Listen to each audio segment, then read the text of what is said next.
चलिए आगे बढ़ते हैं। घर में दरिद्रता का वास है, कर्ज बढ़ता जा रहा है, तो ऐसे में पारद से बनी किस देव प्रतिमा को घर में स्थापित करके उसकी हर रोज पूजा करें जिससे आप पर मां लक्ष्मी की विशेष कृपा बरसे? आइए ये भी जान लेते हैं पंडित जी से। पंडित जी बताएं। नहीं दरिद्र सम दुख जग माही, भाई बहुत बड़ी बात है। भगवान न करें कि कभी दरिद्रता किसी के जीवन में आए, इससे बड़ा कोई कष्ट इस संसार में नहीं है। अगर आपने मनुष्य का शरीर धारण किया है और आपको अन्न वस्त्र की आवश्यकता है तो दरिद्रता अभिशाप है। बड़े बड़े मठों में, मंदिरों में भी आप चले जाइए, जो लोग भगवान की साधना में लगे हुए हैं, दिन रात पूजा पाठ उपासना में लगे हुए हैं, वहाँ भी देखिए आप कैसे पैसे का खेल हो रहा है, कैसे पैसे की वहाँ पे भरमार हो रही है।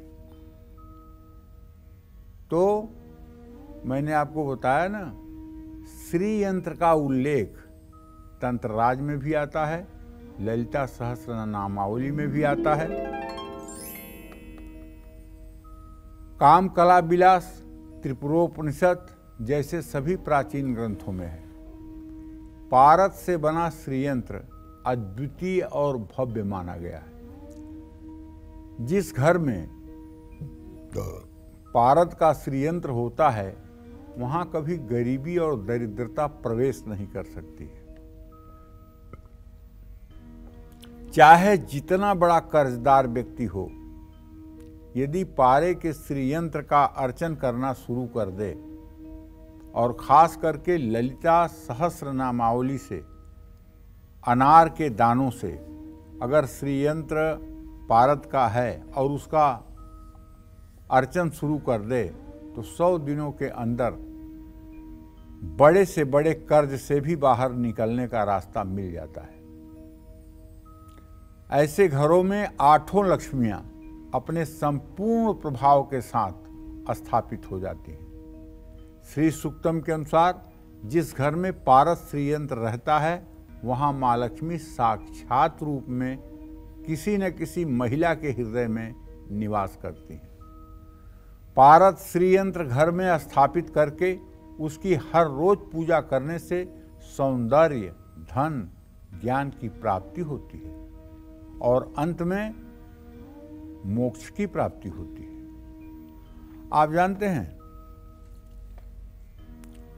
रात्रि सूक्त में वर्णन आता है, ब्रह्मा जी कहते हैं विद्या समस्ता स्तव देवी भेदा, हे देवी तुम सभी विद्याओं में विराजमान हो, जितनी भी संसार की विद्याएं हैं उन सब में तुम ही विराजमान हो। विद्या समस्ता स्तव देवी भेदा, स्त्रियां समस्ता सकला जगत्सु, और संपूर्ण विश्व की स्त्री जाति में जगत जननी जगदम्बा तुम ही विराजमान हो। जब तक ऐसा भाव किसी शक्ति के उपासक के मन में नहीं आता है तब तक उसकी शक्ति की साधना बेकार है, झूठी है, व्यर्थ है। ये भाव आना चाहिए कि संसार के समस्त स्त्री जाति में उसी जगत जननी जगदम्बा का वास है जिसकी हम उपासना करते हैं।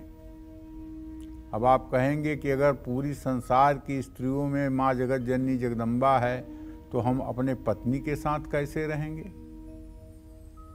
पत्नी भी तो जगत जननी जगदम्बा हो गई। हाँ, बिल्कुल हो गई। उसके लिए हमारे शास्त्रों में कहा गया है कि सृष्टि के विस्तार के लिए जब आप पत्नी का उपयोग करते हैं तो उसे शिवा और स्वयं को शिव समझना चाहिए। ये ब्रह्मदेव का कार्य है। ये ब्रह्मदेव के कार्य के लिए जब आप उद्यत होते हैं तो पत्नी को शिवा, स्वयं को शिव समझना चाहिए। पत्नी को कभी भोग की वस्तु नहीं समझना चाहिए, विलासिता की वस्तु नहीं समझना चाहिए, वासना की वस्तु नहीं समझना चाहिए। विद्या समस्ता स्तव देवी भेदा, स्त्रियां समस्ता सकला जगत्सु। और जिस घर में महिलाओं का सम्मान होता है, जिस घर में महिलाएं अपमानित नहीं की जाती हैं, जिस घर में महिलाओं के सम्मान की रक्षा की जाती है उस घर से कभी लक्ष्मी बाहर नहीं जाती है। जिस घर में कन्याओं का सम्मान होता है, जिस घर में कन्याओं के लिए अपशब्द नहीं बोले जाते, जिस घर में कन्याओं की इज्जत होती है, उस घर से भी महालक्ष्मी कभी नहीं रूठती। और जिन घरों में कन्याओं के साथ दुर्व्यवहार होता है, कन्याएं अपमानित की जाती हैं, कन्याओं के लिए अशुभ शब्दों का प्रयोग होता है, महिलाएं अपमानित की जाती हैं, महिलाएं दुखी और परेशान रहती हैं, उस घर में कभी महालक्ष्मी टिक ही नहीं सकती है। इसलिए ये पारे का श्रीयंत्र, पारे की मूर्ति, ये सब तो आवश्यक है, लेकिन ये तब जब घर का वातावरण अच्छा रहेगा तभी काम करेगा। मुर्दे को अगर आप दवाई पिलाइए तो वो उसका रोग नहीं ठीक होगा, मौत से वो बाहर नहीं निकलेगा। उसी तरह से यदि घर का वायुमंडल ठीक नहीं है तो पारा नहीं, सोने की गौर पूजिए, कुछ होने जाने वाला नहीं है। तो इसलिए सबसे पहले परिवार का वायुमंडल ठीक होना चाहिए, और परिवार के वायुमंडल को ठीक करने के लिए घर के मुखिया का कर्तव्य होता है कि वो परिवार के सदस्यों पर ध्यान दे कि किसी का अपमान या किसी के साथ भेदभाव तो नहीं हो रहा है, किसी के सम्मान पर आघात तो नहीं हो रहा है। तो इन सब बातों का अगर आप ध्यान करके और पारद के श्रीयंत्र की पूजा करेंगे तो मैं दावे के साथ कह सकता हूं जीवन सुखमय रहेगा, इसमें कोई दो राय नहीं। जय मां विंध्यवासिनी।